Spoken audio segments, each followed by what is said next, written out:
want to thank everybody for coming. I want to especially thank Dean Andy Porter and Shaun Harper for organizing this series and for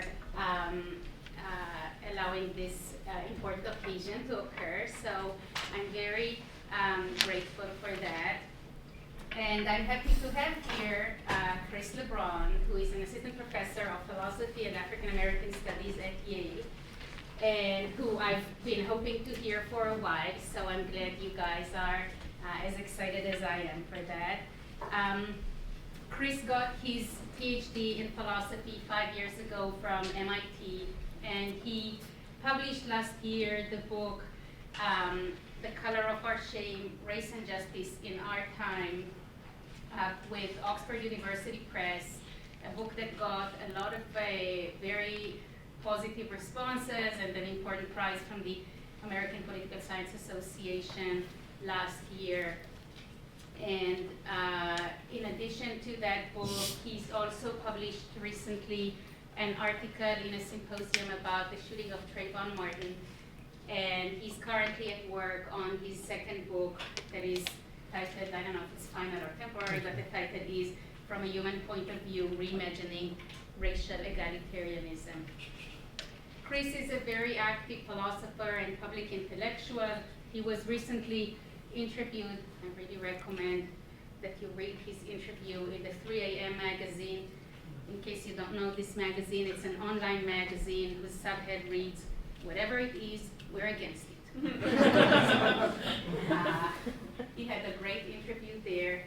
You can see a picture of his son there as well, so I really recommend it. And he's a philosopher who is asking deep questions about race, equality, and theories of justice. And he's busy at work bridging the gap between abstract conceptual thinking and lived experiences. And so today he will share with us his thoughts on democratic racial education and moral virtue. Please join me in welcoming Chris Lebron.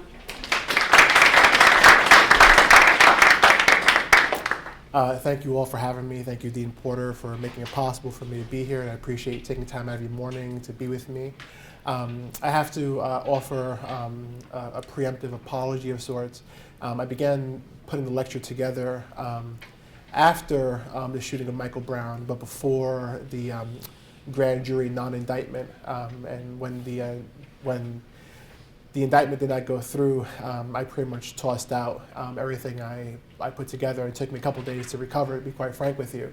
And so the lecture has been put together very recently, including on an Amtrak train yesterday. So I'll apologize if it seems not as systematic as what you might be used to, but hopefully whatever is unclear in the course of the conversation, or course of my presentation, we can get clear on in our Q&A. And please, if in the back you have trouble hearing me, please just signal. I won't think you're rude. I'll think you're one of my adoring fans. No, I'm kidding.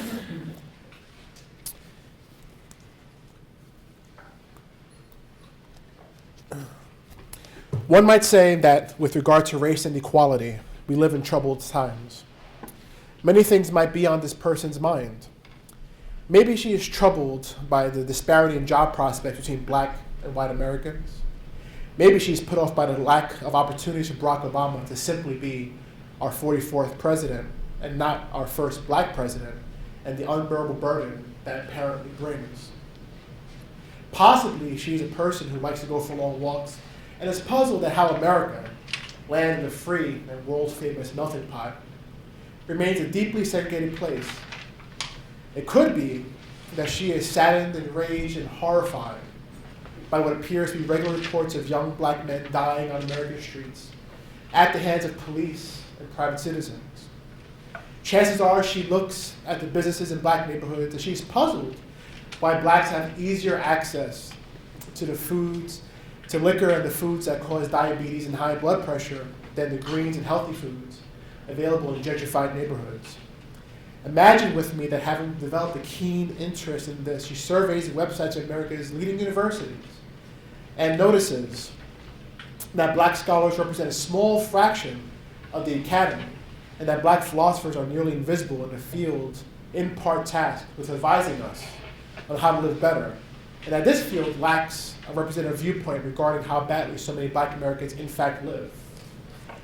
We might further imagine that once this person sees just how invisible Blacks are to the affect and ethical concerns of their fellow Americans, she might turn back to Ellison's Invisible Man and check the date, check date was published.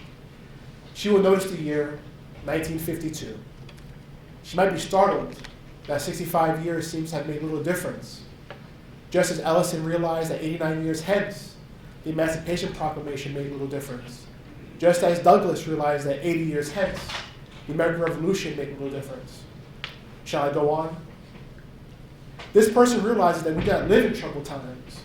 Rather, America is a troubled land that has only rarely known another kind of time, so far as it concerns Black Americans. It is very difficult for me to stand here today and not acknowledge that the notion of America being a persistently troubled land has special resonance for us on this day. It is a week ago we were given a reason to yet again think that Black life is not especially important to broader America. We, of course, are not here to hold a trial, but we are given a reason daily to suspect severe misconduct in the grand jury investigation of Michael Brown's shooting in Ferguson, Missouri. Given the company in which I presently find myself and the remarkable privilege I now have standing at this podium, it would seem apt to say that this should be used as a teaching moment. Yet, do all of us in this room have the same lesson to learn? I think not. My aim here today, then, is to share what can only be described in their present state as thoughts on racial democratic education and moral virtue. By education, I mean something a bit different, I think, than what people tend to refer to when using that word. Let me turn to a heart-rending scene from last week to illustrate. If you watch the news coverage following the announcement of the grand jury verdict that exculpated Darren Wilson, the officer who shot Michael Brown dead, then you may have seen Leslie McSpadden tell the crowd on top of a car or a platform that she has never done anything to hurt anybody. Anyone who says different is a liar. She then breaks down and begins crying. When I saw that video last Tuesday, my own tears followed hers. Not only because I think it is an awful thing for a parent to outlive a child, but because I know Leslie McSpadden. No, I don't know her personally, but I'm familiar with where she comes from and what she was trying to say when she said what she said. Miss McSpadden publicly expressed the first rule of living poor and Black in America, and that is, if you mind your business, then you might get by. Not flourish, not prosper, merely get by. But then she performed the second rule of living poor and Black in America, to affirm that her honor rests on it being known that she knows the importance of the first rule, and anyone calling that into question is themselves dishonorable.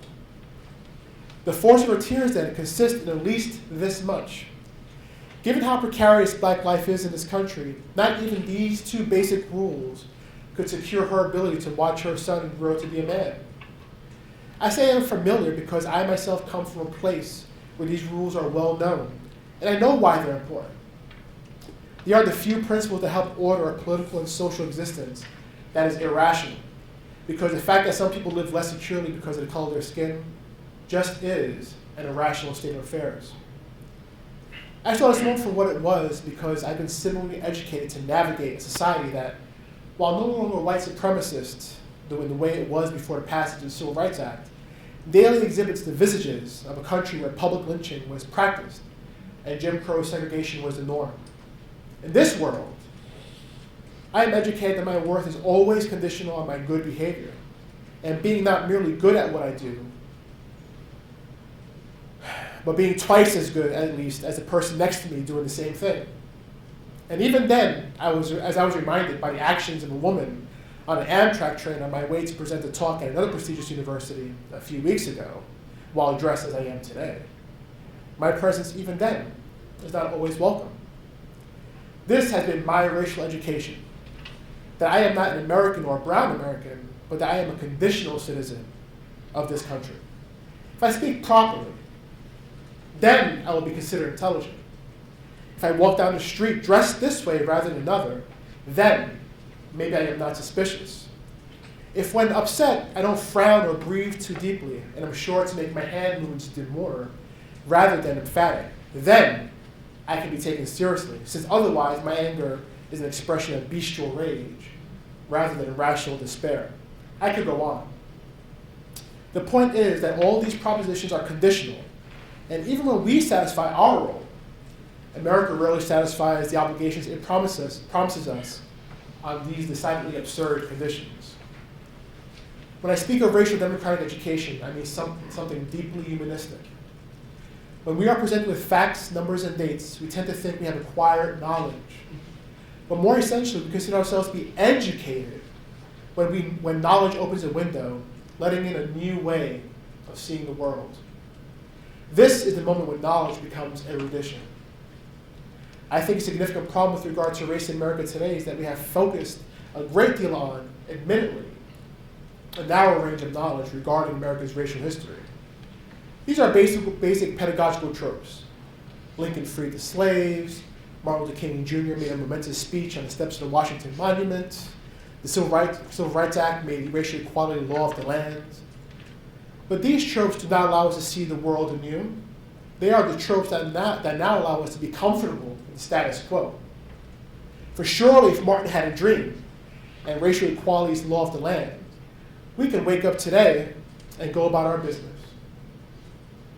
But it goes without saying that no conversation about the Civil Rights Act or movement can be complete without paying serious attention to Malcolm X or the Black Panthers. It goes without saying that no one can responsibly remark on the triumph of formal racial equality as law without also knowing the concurrent and aggressive buildup of the carceral state and the penal system, which disproportionately incarcerates young black men, resulting in what Michelle Alexander aptly calls the new Jim Crow. It would certainly help the cause of racial equality if more knowledge were brought before the minds of students and Americans more generally. But I want to explore a different avenue. This avenue is not mutually exclusive to the knowledge-based approach I just mentioned. The kind of thing I've been thinking about lately has to do with something very essential. More than know what has happened in American history to blacks as a category of people, and here I note and bracket the problematic idea of a racial category. I think we need a better understanding of what it's like to be, what it's like to exist as a black person in America. In what follows, I can only offer a philosophical account of the conceptual framework I have in mind. My expertise is far from devising educational policy in its particulars. It is my hope that some of what I say resonates here today with those of you who are surely positioned better than I am to think in terms of policy.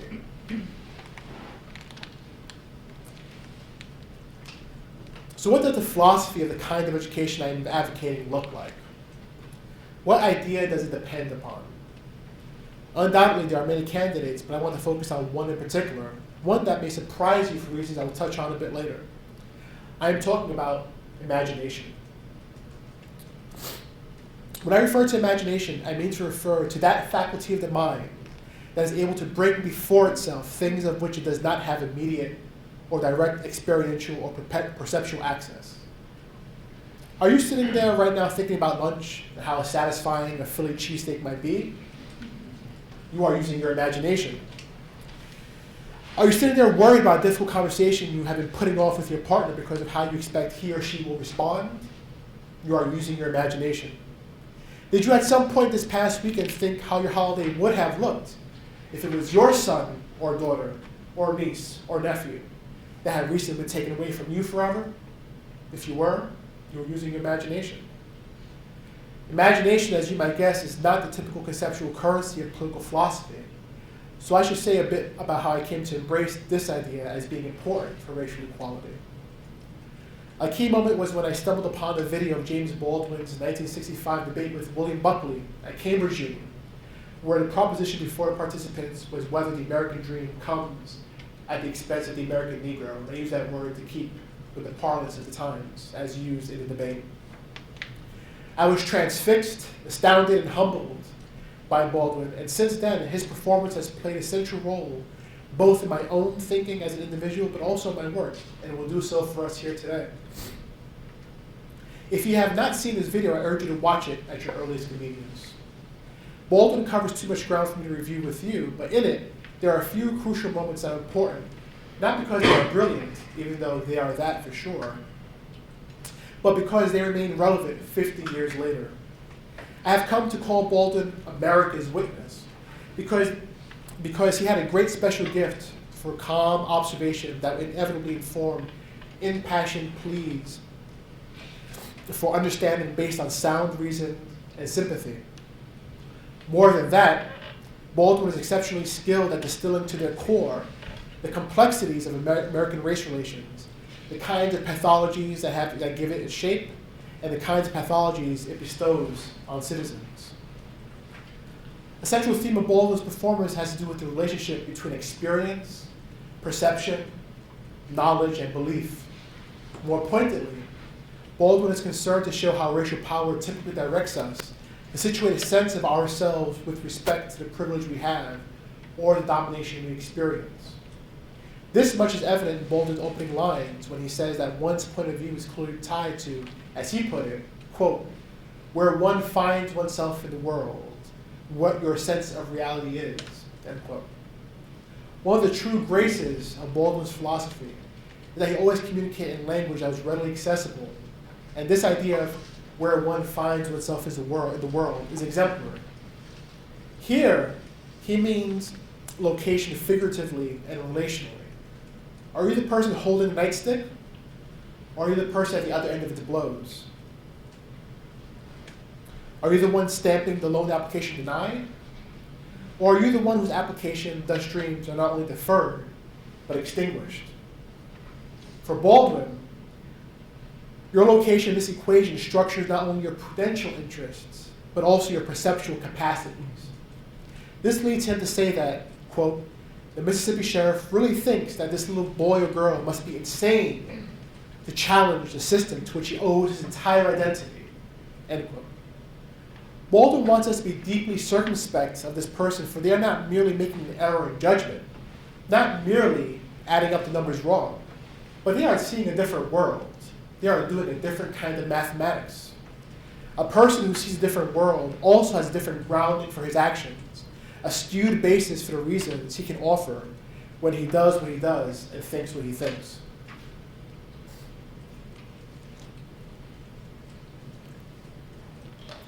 I've just been intentionally vague about the right way to see the world. What do I mean to say when I say that the Mississippi sheriff sees a different world? Different from whose? The little boy or girl that is the object of the sheriff's domination is also in possession of a subjectivity. That little boy or girl is at that and other moments learning lessons about how the world works, what constitutes justice, the limits of compassion, and the price to be paid when compassion is exhausted or not forthcoming in the first instance. But here's the problem. The circumstances of racial privilege that structure, that sanction, that permit and encourage that sheriff to dominate that boy or girl are also the circumstances that lead him to the quite perverse conclusion that the child's reasoning is faulty, that the child is somehow mistaken. He cannot see that everything he does to affirm his identity at once works to destabilize that child's sense of security and the rational world. The sheriff's math is such that where 1 and 1 normally equals 2, for him 1 and 1 equals infinity. There is no limit to how low that child can be pushed in the American scheme. This surely cannot be the right way to see the world. Some think that the path to justice begins with the realization that you cannot treat people this way. But that is not right. What is wrong in the minds of people like the sheriff is something a bit different. The path to social justice does not begin with the realization that you cannot treat people this way. It begins more essentially and urgently with the realization that blacks are in fact people too. And that is why you cannot treat people this way. This invocation of humanity is crucial for us. It may seem that the sheriff described above is beyond redemption, beyond the reach of reason, but Baldwin beautifully rescues us from that avenue of despair, for he says the following. What happens to the woman when a hot brand is put to her breast is horrible, but in some ways what happens to the person who does it is much, much worse, much, much worse. Baldwin is keen to remind us, as he puts it, that no person is a complete monster. I'm sure Sheriff Clark from Alabama loves his wife, end quote. In offering this statement, Baldwin wants to keep us attuned to something so basic that it is a shame we don't make more of it when tragedy strikes.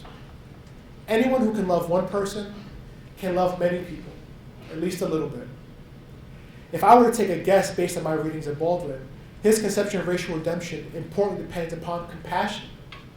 The idea that we respect other lives, not because morality demands it, but because our humanity is destroyed without it. This is why the person who puts a brand to a woman's breast is in some ways making himself even more of a victim than the woman herself. But what has any of this to do with imagination and racial democratic education? This turn to Baldwin began, you will recall, with his positing that a good deal of what one thinks has to do with where one finds oneself in the world. I then said that racial power often works to direct one's beliefs, etc., according to one's social position, and this can happen so distinctly that the sheriff and the child he dominates may occupy the same space, but effectively describe distinct worlds. The tempting conclusion is that there can be no way of bridging the two worlds. But the moment Baldwin points out that Sheriff Clark of Alabama loves his wife, he directs us to Clark's own humanity, and while this comes bundled with a great deal of baggage that make people like Clark cruel and twisted, it also comes with resources that can expedite redemption. One of these is imagination. Now, you may ask yourself, why am I imputing to Baldwin an idea he never explicitly invokes? My reason revolves around something that Baldwin says that is on the face of it utterly bizarre. I quote at length. I am stating very seriously, and this is not an overstatement, that I picked the cotton, and I carried to market, and I built the railroads under someone else's whip for nothing. For nothing. The Southern oligarchy, which has some power in Washington, and therefore some power in the world, was created by my labor and my sweat, and the violation of my women, and the murder of my children. This, in the land of the free and the home of the brave, and no one can challenge that statement. It is a matter of historical record. End quote. Though Baldwin assures us that what he says is not an overstatement, in at least one essential sense, it very much is.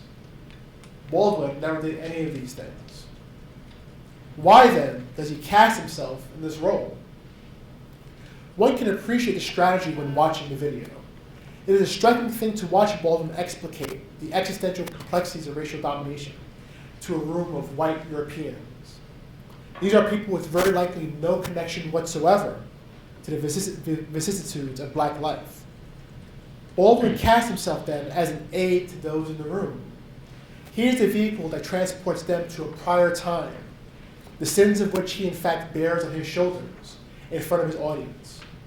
Baldwin is having his audience imagine the man before them as an exploited laborer, a husband to a raped wife, and the father of dead children. He seeks to evoke not only their moral disapproval of their horrors, but also their sympathy. And this is also what I mean to be getting at when I call for racial democratic education as distinct from representing the knowledge of America's past. Baldwin could have easily regurgitated the facts that many of his audience members already knew regarding slavery and exploitation and rape.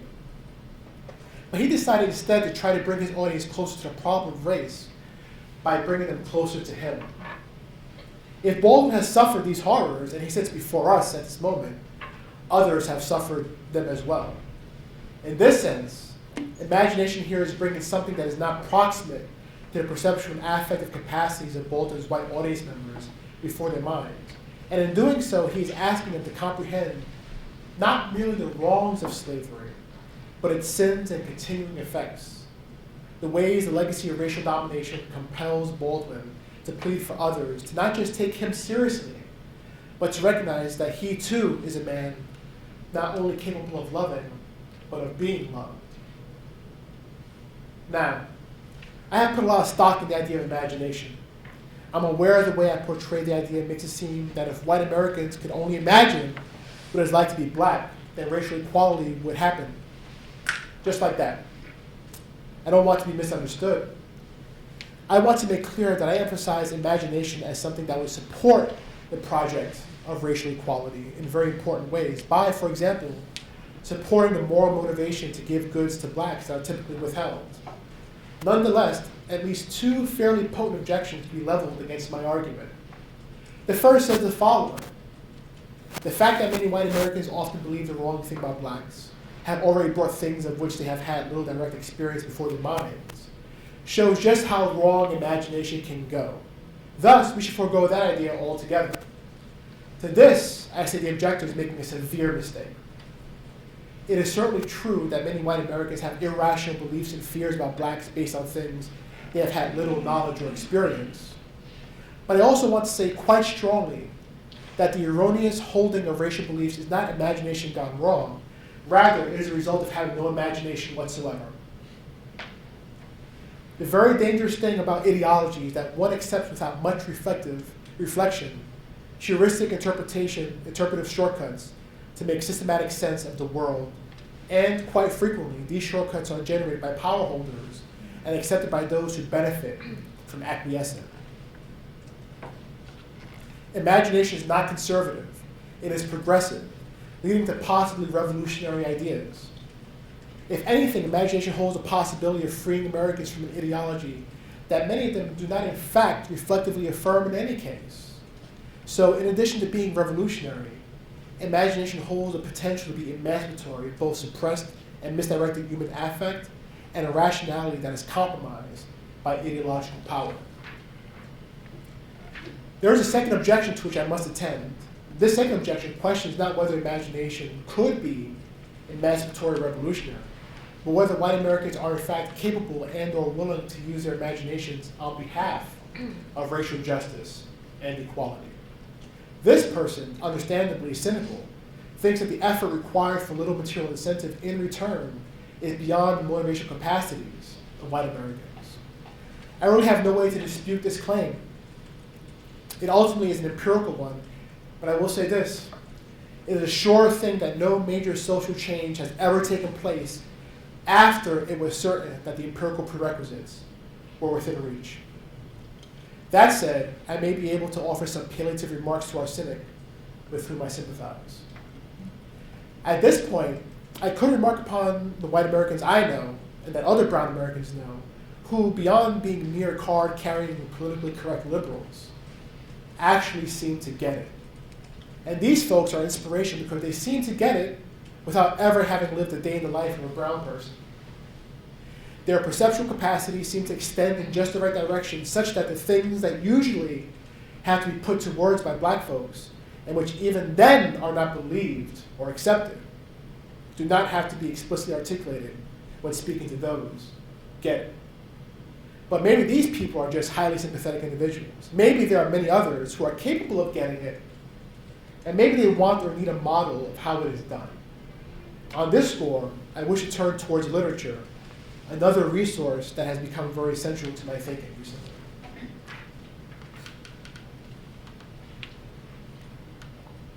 There is no doubt that the tradition of black literature would be crucial here. As Matt Johnson notes in epigraph in his novel Pym, once Olaudah Equiano wrote the first slave narrative. Every piece of black literature since then has been trying to describe to white people the way their actions affect black people. But maybe in another move that will surprise you, I actually want to draw your attention to Philip Roth's The Human Stain, a novel by a white author. If you are not familiar, here's a brief synopsis. In Roth's novel, the main protagonist, Coleman Silk, is forced to resign his position as dean of a small liberal arts college, when at the beginning of the semester, at the beginning of the seminar he teaches, he calls the name of two students, notes they have not been in class all semester, and asks, well, are these people real, or are they spooks? It is a poor choice of words because the two students are black, and the word spook is a little used but derogatory term regarding black people. He is charged with racism and leaves in rage. At first, we sympathize with his rage because bearing witness to the scene in which the term was used, it is clear he really meant to ask whether or not these two students exist. But then Roth does the unexpected, adds depth to Silk's rage when it is revealed that Silk is a black man. In fact, Silk is a black man who has been passing as white precisely because he learned that education. He learned early in his youth that being black is a serious liability in his life. It costs him an intimate relationship. It costs his father dignity and his life, and threatens his own scholastic interests. In his view, he has the good fortune to be able to choose, and choose he does, to be white. Thus, when he, in his much older age, is charged with racism, it is more than he can bear, and after his wife dies, he plummets into love with a woman. It is clear the relationship can only bring Silk to a tragic end, and it does. Now think for a moment about the title of Roth's book, The Human Stain. It evokes, especially knowing its narrative, the idea that skin color is something that mars the lives of some Americans. There's something else to the title. Race and racism is a humanly constructed corruption of our spirit, a stain on our character that we place there and we keep it there. Notice the volitional language I use. It suggests the tragedy that is American racism does not have to be destiny. It can be redeemable misfortune if we choose to see it that way. And we can choose to see it that way if we also choose, as Roth does, to take a moment to imagine a life that has to be defined by a horrible choice, such as choosing a race. Or, as Silk's mother says at one point in the movie, to murder oneself. To engage in an act of nihilism so understandable that it makes one shudder to think of the circumstances that make that act understandable, reasonable even. Again, I purposely have used the language of reasonability because once we demystify the complexities of racial life in America, as Roth both does and instructs, then the objector's concern that whites might not be able to get this or get it or want to is held in check until the evidence strongly proves otherwise. In these closing moments, I want to remark on the idea of moral virtue in response to what I have very schematically described as racial democratic education, learning what it is like to be a person of color in America. So far, I have already mentioned the main virtue I believe is necessary, though not sufficient, which is imagination. To extend my response to the person who doubts that white Americans can exercise the imagination I call for, I want to note that virtues are not the kinds of human capacities that either you've got or you don't have. Aside from people at the extremes who either seem just naturally good or just naturally crooked, the vast majority of us learn daily how to be good and better people. That makes virtue as much a skill as an endowment. And as with any skill, there are things you can do better and worse and consistently successfully displaying that skill. So, how can one develop the virtue of imagination? I cannot provide in this space, as I do in other work, an argument for what follows, so I hope what I say can be accepted as a provisional stand-in for something more systematic.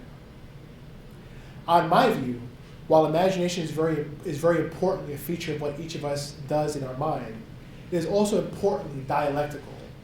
Our imagination always draws upon what is in fact before us to successfully bring before our minds that of which we have little direct experience. In that vein, I want to say that when Black Americans offer a claim regarding inequality to you, they are offering you a narrative. It is only analytic liberal theory that separates persons' speech acts into on one side rational claims and everyday utterances on the other side. We don't have to go in for that. We can accept that when a mother says that she has never done anything to anybody, and that anybody who says different is a liar, she is narrating the difficulty of settling the baseline of living decently and the things such a baseline depends upon. More than exclaiming the loss of her son, she's conveying the instability of her security as well as those around her. Being offered a narrative comes with a duty, and that is to be receptive. Now, notice, I say that we have a duty to be receptive. I did not say we have to agree. What is important about receptivity is that it is a dispositional idea. When one is receptive, one can or cannot agree, but at least one is in a position to possibly go along with what one is being told. Receptivity is the ground upon which a possibility of consensus walks. Second, in the course of offering a narrative, we are usually offered reasons. though the reasons may not be as readily noticeable as they are when we explicitly make demands or claims on others. When Leslie McSpadden offers her narrative, brief as it is, she's also giving us some reasons to do something. For example, when she says she's never done anything to anybody, that is a reason to not question her character. It is a reason to believe that her son being taken from her is not something that she and people like her had or have coming or deserve. The appropriate attending idea here is that narrative imposes certain responsibilities upon us. In this instance, one basic responsibility is to withhold unfounded judgments stemming from stereotypes and characterological assumptions.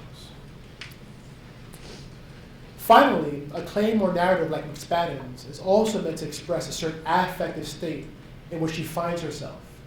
In this instance, when she says she has never done anything to anybody, she could simply be making a causal complaint. Because she has never done anything to anybody, it is wrong that something has been done to her. While that reading is surely relevant, we would be missing something important if we didn't understand that beyond the causal complaint, McSpadden is also offering a lament. An expression of despair because the fact that her unarmed son was shot by a person whose duty it is to serve and protect rather than charge, indict, and execute. And here, the appropriate attendant idea is compassion, a faculty of human emotion that is also dispositional. It positions us to not only register that McSpadden is grieving, but to register the human significance of that grief and why it is grief rather than merely a complaint. Taken together, the ideas of receptivity, responsibility, and compassion are responses or response types that allow imagination to do the work we need it to do for the purposes of racial justice and emancipatory politics. The person who is concerned that we don't want just any kind of images, information, or musings about blacks to be brought before the minds of white Americans might take some consolation that these ideas are meant to direct the imagination in ways appropriate for the task of supporting racial equality. We want those imaginings to be properly grounded, and these dispositional responses, I hold, do not guarantee imaginative success, but get us farther than where we are today. Now, I have held up imagination as an important virtue for white Americans with respect to racial equality and justice. But there is a virtue I'd like to briefly discuss with respect to black Americans. It is thought in some quarters that virtuous black Americans clamoring for justice take the high road by being patient or by turning the other cheek, so to speak. This is thought maybe more widely now given that we are 50 years past the Civil Rights Act, and blacks supposedly have in hand exactly what civil rights leaders fought for in the middle of the 20th century. However, I want to say that today, resistance is a virtue. To be clear, I mean something specific. There surely have been and are people who are protesting, and that is a form of resistance. There are people who have taken to the airwaves on behalf of the many blacks that are almost daily suppressed in a variety of ways. They are resisting. There are people who have destroyed property as a way of denying the state of Missouri tax revenue. That is a form of resistance. But I mean something more, or maybe something deeper. During a recent radio interview, I was asked, point blank, where is the revolutionary consciousness? And I was asked this not by some fanatic trying to relive the old days where he cheered on Huey Newton and Bobby Seale. No, this was a person who wanted to know something essential. Where is or who is displaying the state of mind that not only fights back reactively, but fights back preemptively and creatively? It is a striking feature of American life that despite the daily deprivation suffered by brown Americans, despite the hourly fact of systematic racial inequality, there are only eruptions in the minority community when something happens, like an unarmed boy being shot. I hate to say this, but by the time someone is unjustly shot, it's too late. That person is gone. But knowing what we know about the structure of the criminal justice system, America's perverse preoccupation with armed suppression here and globally, the degree of racism in the policing, and the disempowerment of black youth, why do we wait to be picked off? Why do we wait to then have to fight the uphill battle of not only complaining about the way our mortality is treated trivially, but to prove the case that shouldn't have to be proved, that we are people too. That the blood that flows on the sidewalk is human blood. That the people we leave behind love us just as any person can love another. I had an unsatisfactory response from my interviewer. I don't know what a revolutionary consciousness is, to be honest. To some extent, I believe it's been stamped out of Black Americans. The United States made an example of the Black Panthers. Assassins made examples out of Martin and Malcolm. Maybe we are cowed. Maybe we think we are much smarter and sophisticated today. I don't think we're any of those things. I think we are suppressed and co-opted. One of the most frightening things about racial inequality today is not that it is unsettlingly similar to racial inequality prior to the passage of the Civil Rights Act, which it is. It is that it is so similar in such dissimilar circumstances. Rampant racism is gone. State-sanctioned Jim Crow is gone. Blacks have the vote. Schools are formally integrated. Yet, here we are. It is easy for me to say that the revolutionary consciousness is gone, that the consciousness that sees the world for what it is, backed by the courage of its critical convictions, is gone. Maybe the courage left us because we're not quite sure what we're looking at. Or maybe we are too familiar in that way that old acquaintances who don't really get along, who also can't seem to break up, stop seeing the critical nuance in the other and only know that they are acquaintances who don't get along and never will. I have this podium right now and I wish I could tell you what revolutionary consciousness today looks like. I am frightened that I can't. That I can't offer a new way of fighting an old problem that won't go away. But there is power in learning new lessons made possible by earnest curiosity and intelligently channeled anger. We can all do with new lessons. Let's get educated.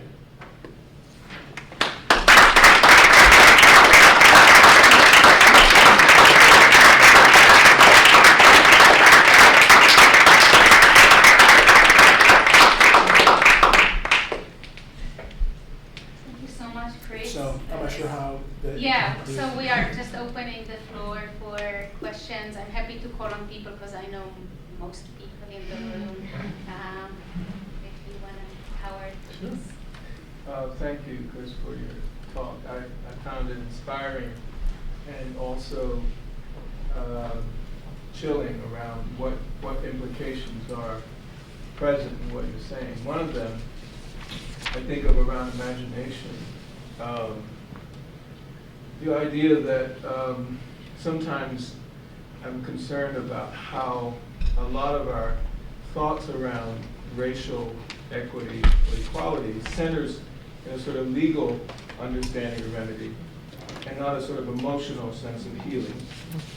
And that one of the challenges of that is that we imagine a world where things will change instead of maybe a world that won't change.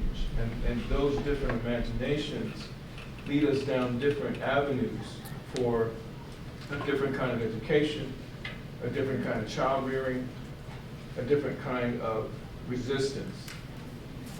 So I've been very interested in saying to families about how would you raise your children? What if Trayvon came home, right, as a frame? Back to your point around, a sort of redeemable sort of place. But it assumes that things won't change, as opposed to, so you prepare your child for a world that is not equitable, as opposed to a one where people will get it, or whites will get it, or whiteness people will get it. So one question there around imagination is, where are the boundaries of that? And a second, I'll sort of stop there and see what you think. No, and I appreciate that question. Thank you very much. I was just speaking with Dean Porter in his office. I've had this conversation with many people. So many people say America is a better place today than it was in the 1960s. And in certain ways that surely must be true. Boys couldn't get a proper university appointment or funding for when he wrote his book, Black Reconstruction America. Here I am, right? That's got to mean something, right? Mm-hmm.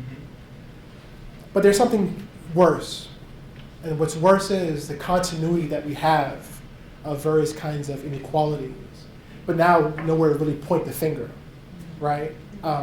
There's something really, as you say, chilling about the idea that, at least in the 1950s, we all knew the score. We knew where everyone stood. We knew who hated who. That makes it easy. But as cynical as I am, I'd be the first person to say that I know for a fact that the majority of white Americans are not racists in the way that, right, 1950s. Right. That doesn't mean that somewhere in their minds there aren't these ideas about that when they see me coming down the street, or when I get on the Amtrak train, the woman, like, she's seen, clutched her belongings, like, that was, do I look broke to you? Right?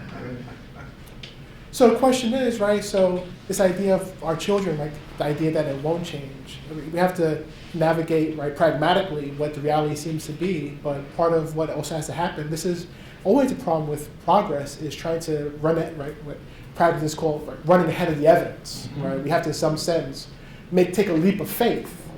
The thing that really gets me, the thing that's really beginning to work on me, to be honest, is even faith, no matter what kind of faith, it be metaphysical being, it just be an outcome of tomorrow, always has to be grounded in some small part of fact, some small part of reality, right? And so when we speak about the idea of a person having an imagination to be able to imagine a better world, despite the fact that we give reasons to think that that's going to be very difficult, we're asking to have faith based on something of a razor-thin reality, right? Yes, I'm up here, right? And yes, Obama is president, right? But that doesn't mean that there isn't a black man shot by police every 72 hours in this country, as stated in USA Today. How does that work, right? So I think, and I suspect this to be a lot of conversations we have today. One of the things one of the approaches I've been taking to doing the philosophy that I do is, I've come to realize I'm trying to figure these things out for myself as well.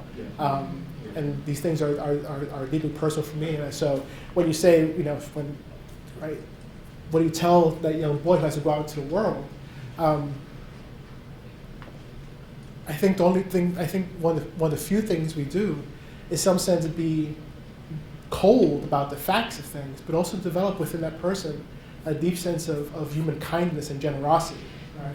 I'll say one more thing. So yesterday I am teaching a class on Robert Nozick's Anarchy State Utopia. Nozick is a libertarian, and in it, Nozick says, as a libertarian, that a person by herself develops a cure for cancer and wants to charge $30,000 for the cure. This is in the 70s, so $30,000 is a lot of money. Can charge that and owes no duties to anyone who needs that medicine. And so, of course, I disagree. And so one thing I say is that the person who develops that cure depends on other innovations, like electricity, right, like centrifuges. Mm-hmm. And of course, so my very kind of rational male student said, well, it seems to me that the minute the person buys this equipment, pays for electricity, all bets are off. Right. And I said to the student, I said, well, that's a very social contract way of thinking. Contract over, resolved, meaning through. But I said, I would be disappointed to think, right, that in the language of moral theory, it seems to me that the ideas of anger, anguish, hope, despair, gratitude don't play a role. And I think the person who is able to say in every instance, who transacted our business, now I'm through with you, they've sacrificed something importantly human about their capacity to see other people as playing some role. Not that we have to, right, I'm not going to talk about kumbaya love here, right? So just basic acknowledgement, right, that there are people around you who also have their own sets of hope, fears, and ambitions, and that we have some relation to that. Even if it's a very thin relation, at least being attentive to that. And the question is, I think the first thing to do is to instill a sense of attentiveness. So I'm afraid I haven't answered your question satisfactorily, but I really am trying to work out these things as I have these conversations, and I appreciate it. Yeah, oh, absolutely. Thank you. I want to echo my gratitude for your talk. And my question has to do with kind of cultivating the imagination, or even resistance, or even a revolutionary consciousness within the curriculum in the kind of current policy climate. And I'm not a philosopher, so I apologize up front. But I studied elementary school context, and I was a teacher for 10 years. And I'm not speaking for all schools, but in the places where I've done my work, there's a high-stakes testing paradigm, and there is a curriculum. And a generous reading would be certainly their skills that kids need to know. We have to measure them, but at the same time, I feel like at times, this kind of homogenization of the curriculum and narrowing of it stymies the imagination, or maybe even renders it vacuous to some degree. And I just wonder about your thoughts. I feel like in my own experience, it takes a lot of work to cultivate the imagination within an educational context. Yeah. And just any thoughts you might have on So- the relationship between, even something like the premium we place on competition Sure, yeah, versus yeah. what you're talking about, compassion. Yeah. Right? Yeah. Any thoughts on No. What's interesting there, I see a number of currents running both in how children are raised today as well as elementary school. So I may ramble for a bit, but I hope to kind of get to the point of your question. So you just said this idea of competition. One of the things that's interesting is this idea that when kids compete, like everybody brings home a trophy, right? I've never heard an idea so dangerous in my life. Because a kid who understands that some people lose doesn't understand that some people don't come home with things, ever, right? The child who goes to school and is taught, we teach science and math, right? These are things that rational beings need and they're neutral, doesn't understand that they're being subject to an ideology. What that ideology says is that we're at a social moment. We're paying attention to the kind of vagaries of human life, right? We can speak about science and math and the things that literature teaches us about suffering, right? That's not a rational policy. That's an ideological policy. That's one that prioritizes, or at least speaks from the point of view of people who are in the world and doing okay, right? Or, by taking seriously, are concerned to not awaken the imagination of people who are not doing okay. It's very hard to think about your uncle being in jail when you're trying to figure out how trigonometry works, right? So I think a couple different things. There's always something that can be done very, very, very locally with the instructor, right? That has to do with how any of us are in the classroom. And I've never taught elementary school, so my experience is very, very different. But I do think there's always a disposition that instructors can display, right, towards students, towards how they relate ideas to things that matter to students in certain ways. That's a very, very local thing. The second thing I think is that I don't see the battle being won like nationwide, right, in public schools. I think there's an opportunity in charter schools for some of this stuff to be done. I mean, these schools that are hiring, we had a whole different conversation about the people that they're peeling away from the public schools. But for whatever, right, however you want to think about that, they're peeling away people who have had advanced training, not only education, they've taken philosophy courses, they've been at these institutions. And I think there might, if there was some coordinated strategy to forget about maybe the public, as awful as it sounds, let's say you start working at the charter schools that have more leeway in how curriculum is constructed. But then the other thing I think is that universities can do something. Look, my wife is also a professor at Yale. Yale's a wonderful institution. But one of the things that's incredibly heartbreaking about living in New Haven is you have Yale, the richest institution in the country, boxed in with incredible black poverty. I mean, literally, it's incredible. Yale does have some, they do charitable things. For example, it pays any public high school student who maintains a B+ average can go to a state school, not Yale, they go to a state school for free. And that really is something. Right? But one thing institutions like Yale, and I know the graduate school here has education, one thing they can do, now, they have the resources, is even if they start small, right, 25 students, unconditionally, even if by lottery, right, picked from the worst neighborhoods, Yale Elementary School. And if you go through this school successfully, you are guaranteed a spot at Yale University for free. Right? That's something that all of us can have some say in. That's something that these elite institutions have the power to do apart from what the government does, right? So there are places where inroads can be made. I have no way how to think about the ideological battle being fought in Washington over education. That to me really seems hopeless to me. And I have no idea how that works. But there are some things that can be done. And I think there's a great responsibility of instructors to be able to, in some sense, play that role at the very immediate level. So. Sorry for inserting myself. Just to add one point to what you said as a fellow philosopher who does these kinds of things. I want to point that beyond the policy level and the pedagogical level that Chris alluded to in response to Gerald, I think there are also some curricular opportunities, and as you were talking, Chris, I'm thinking about one thing you don't know about, so I apologize, but Abby back here has, developed a curriculum that teaches history through methods that can enable the development of the imagination of the sort that Chris was talking about, because it really allows for you, thinking like a historian, right?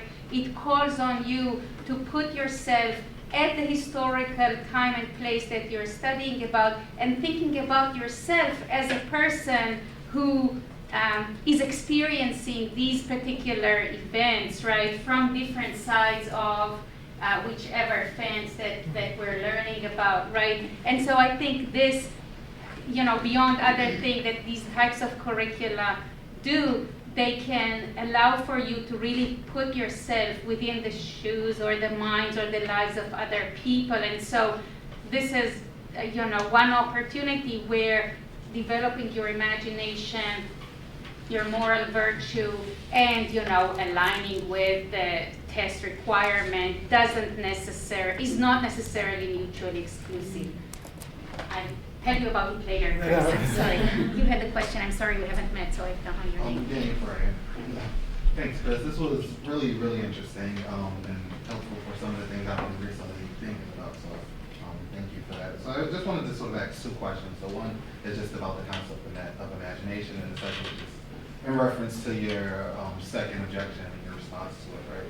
So toward the first one, I just think that it's interesting that you use the concept of imagination, right? Because imagination in general, at least intuitively, it seems to have this sort of connotation in which we are perceiving something that is contrary to reality, right? In some instances, it seems to latch on or capture that sort of intuition or that connotation, right? So when you say something like, well, one ought to imagine a better world, and that this seems that we're imagining something that's contrary to the world in which we live in. But then other aspects of the concept seem to hinge on or sort of have the idea that we're imagining something that actually exists. So when you're asking for compassion and the ability to see blacks as fellow humans and as persons, it seems that you're using imagination as a concept to refer to creating images that really are in front of you, right? But it's not really images that don't really exist. It's not something contrary to our reality in this latter sense. So I want to just sort of ask how far you want to stretch this notion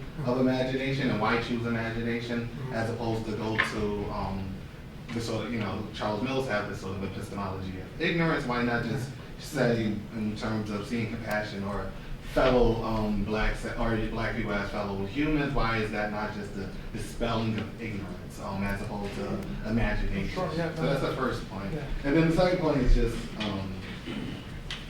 so in relation to your second objection, right? So the person that you called a cynic, where the cynic says, well, sure, imagination or dispelling of ignorance, whatever we want to call it, once we get past the semantics, whatever it is, that's a good thing, but nevertheless, it seems that white people are just not going to imagine in the way that you want them to imagine, right? So this sort of cynic, I don't know if you had Mills in mind when you were sort of creating this objection, but that seems to be his position as well, right? So he's going to argue that, well, white ignorance is just prevalent in society because whites have this sort of inherent interest in perpetuating this sort of perceptions of blacks that currently exist in society.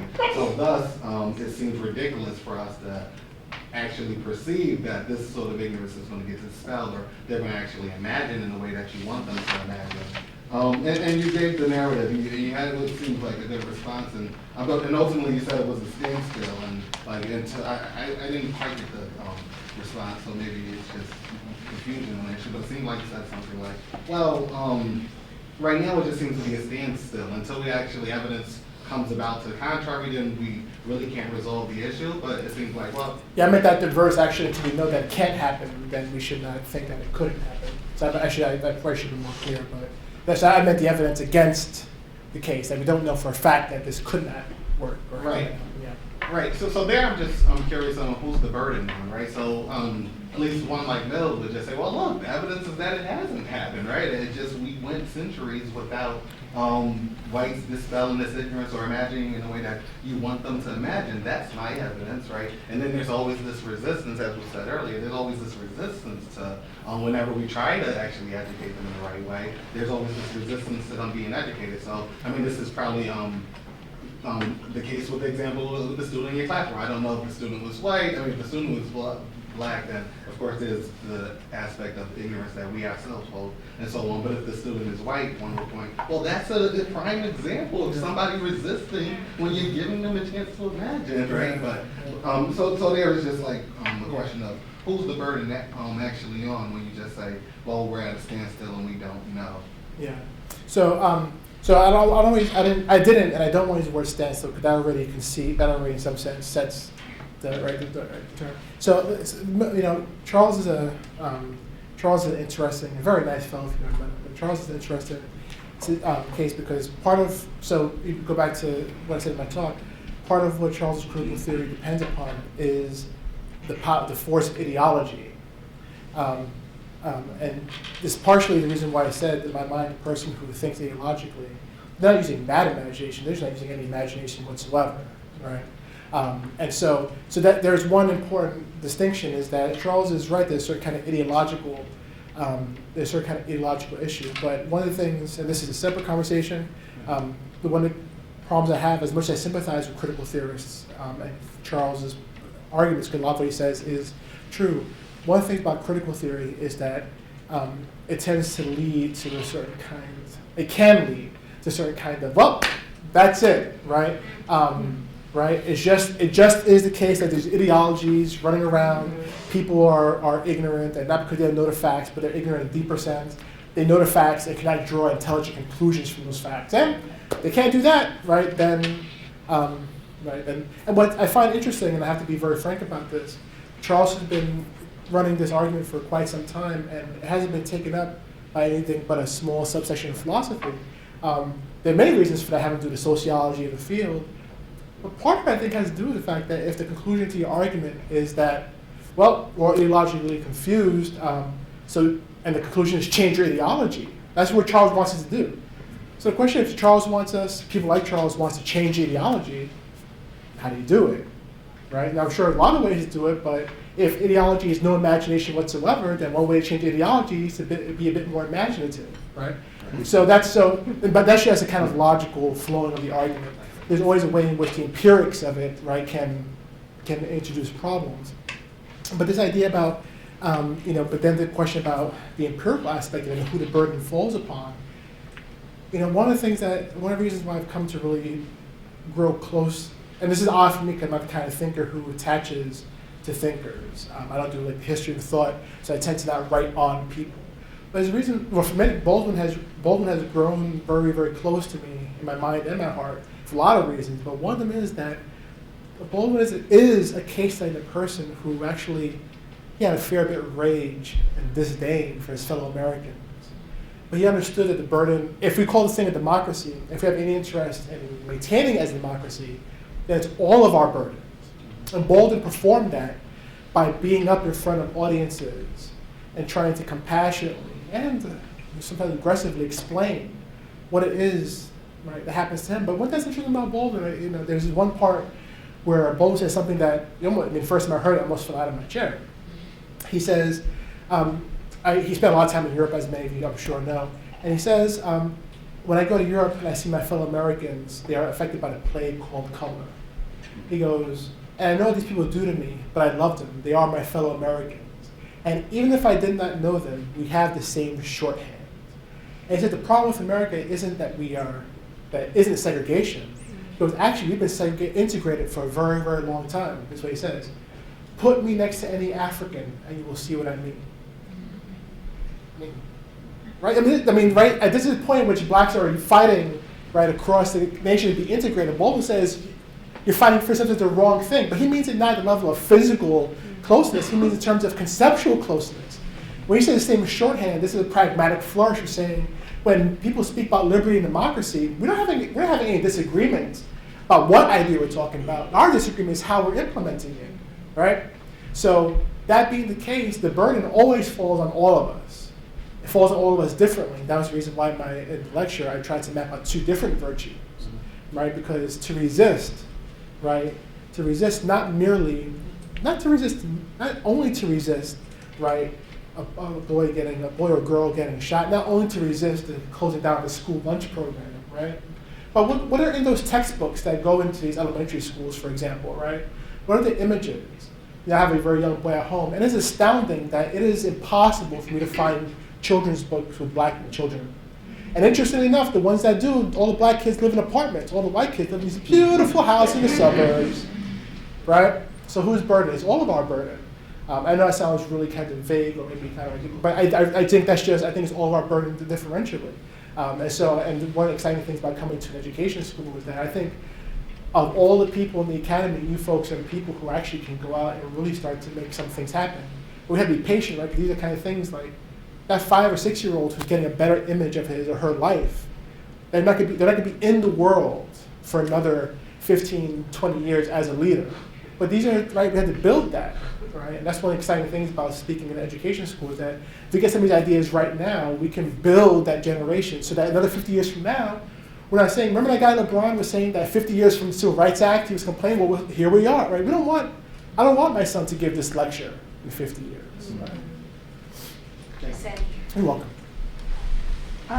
Thank you. This is a great talk. And I guess I'm sort of following up on your questions about imagination. I think it is the key virtue, but I think it also might be, there might be different dimensions or features to it that could be at play in what you've said. The first account you gave was seemed to me a more cognitive one in terms of seeing the world a different way. But as you spoke about Baldwin and what he did, you moved into a much more affective, that seeing had to do with love, the capacity for compassion, for entering an experience, which has an emotional as well as a cognitive dimension. And so I think that's quite important, and it's part of why white America probably fails imaginatively, because it doesn't feel safe or comfortable or even worth bothering emotionally to go there.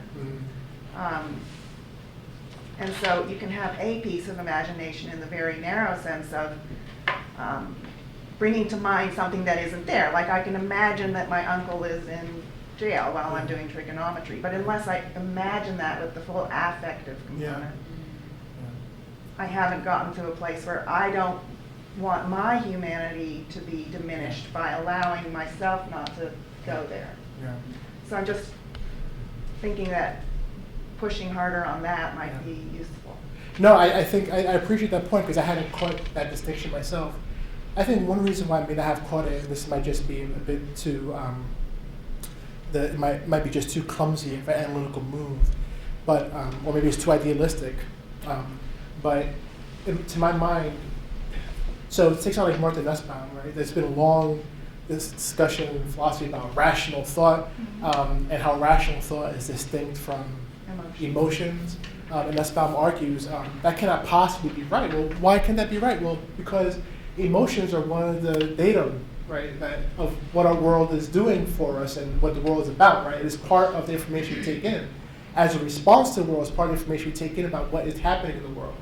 So I think maybe one reason why I elided the cognitive affecting is because maybe I too quickly think that to see the world differently, if one already has certain kind of affective capacities, seeing the world differently, if one is kind of a human with integrity, I mean integrity in the very formal sense, if one is, right, doesn't have certain kind of disjoint, right, if one's able to see the world differently and as a human with integrity, then those affective capacities also seem to me have to follow what comes from seeing the world differently. But maybe that's not right. I'll have to think about it some more. I mean, I think you're right. I just think as someone who inhabits a philosophy department, Martha Nussbaum's kind of peripheral to a lot of people, unfortunately.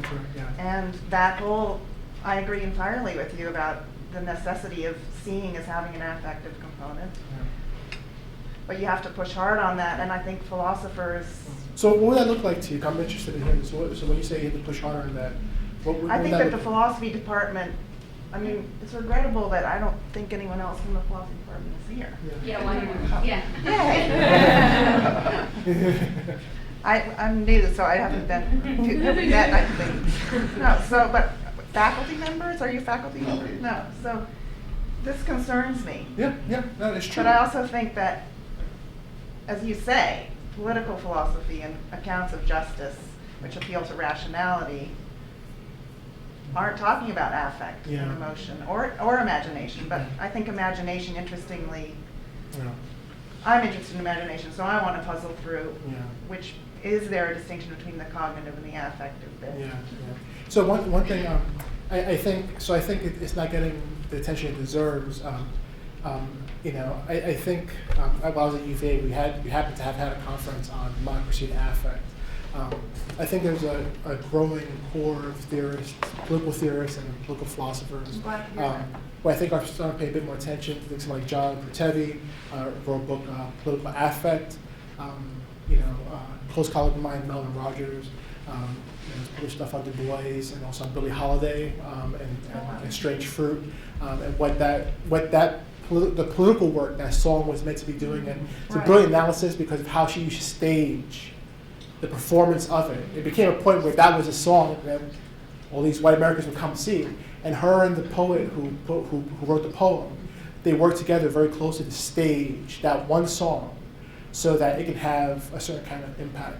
Right, so I should hear more from you about these resources. Yeah. So but you're right, there's not like there are a bunch of them. And this kind of thing I'm trying to pay attention to in the book, and it might be a good time to say that these are thoughts that I've kind of compiled from various chapters.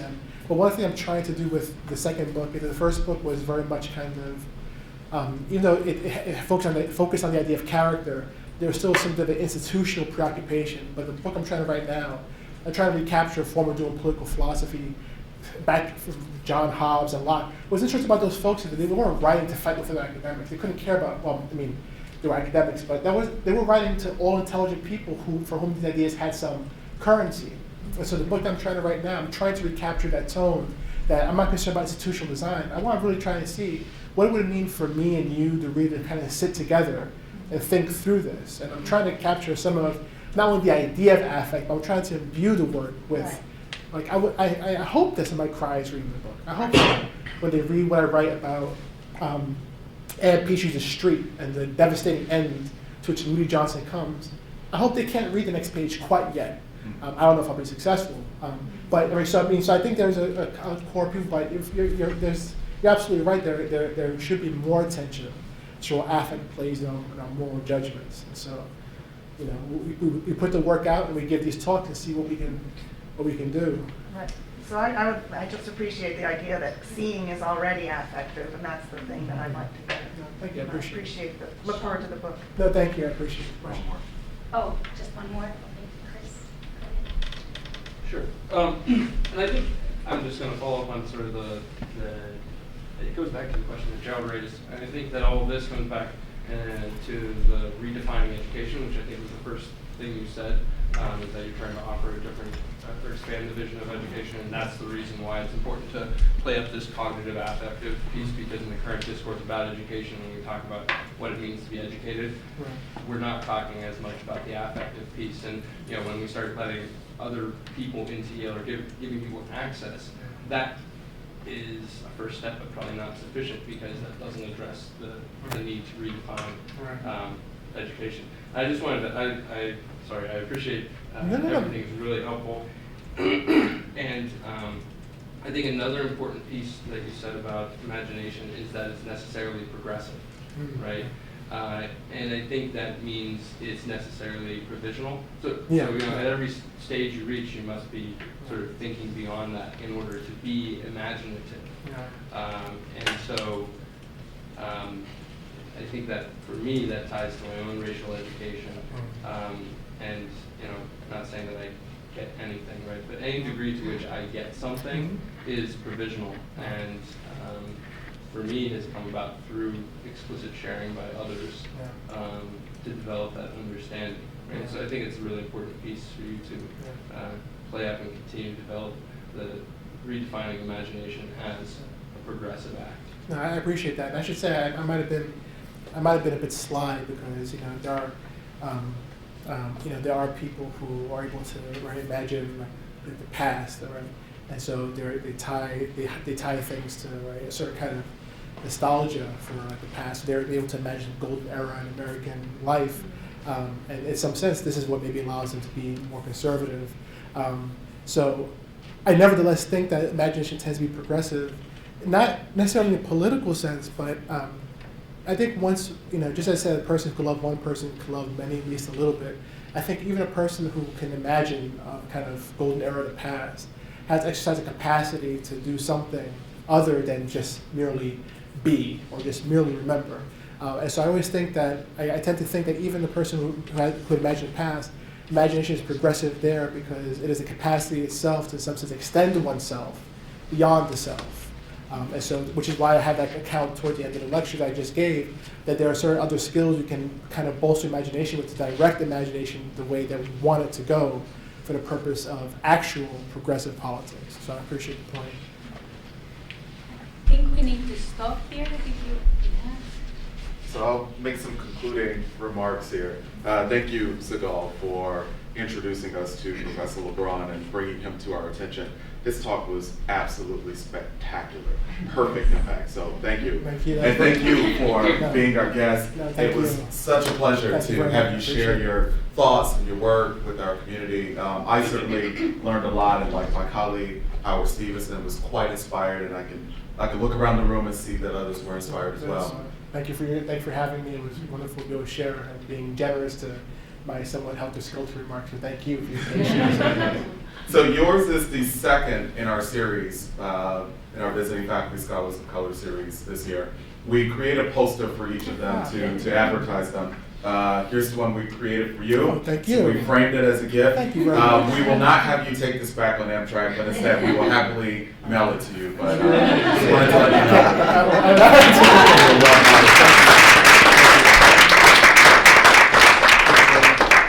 Just a few concluding remarks here. Thank you all for your support of this series and for being here today for this spectacular talk. What some of you may not know is that this is the 25th year of this series. Andy Porter started the series when he was at University of Wisconsin in 1989. That year, there were 5 scholars of color that he and his colleagues brought there to kick off the series. Some of those folks in that inaugural year you may recognize: Gloria Lasson-Billings, Cynthia Fordham, who at the time was at Yale, Henry Trueba, and the list goes on and on and on of just really remarkable scholars who've been a part of the series.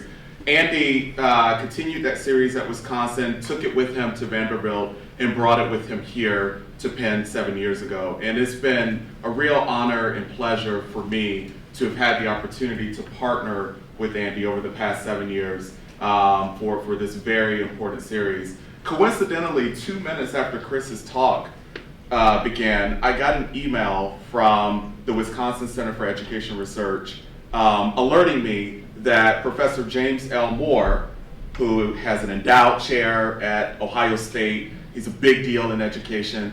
I got this email announcing that James Moore will be the next visiting minority scholar in the series that continues at University of Wisconsin that Andy started 25 years ago. It is important to announce here in this moment, on the eve of the conclusion of Andy's leadership as our dean, that the series will in fact continue here at Penn GSE as a partnership between the Dean's Office and the Center for the Study of Race and Equity in Education. So moving ahead, do feel free, if there are scholars of color whose work you're interested in, or folks that you think would come and inspire our community with their intellectual prowess, do feel free to send their names to Jesse Harper and me. And in the spirit of collaboration that has been the part of and at the heart of this series over the past 7 years, we'll get together over the summer and sift through the nominations and put together an incredible slate of visiting scholars of color to continue the legacy that Andy started 25 years ago. So thank you so much, Andy, for all of the wonderful scholars of color that you brought to all the places you've been, and especially to the people you brought here.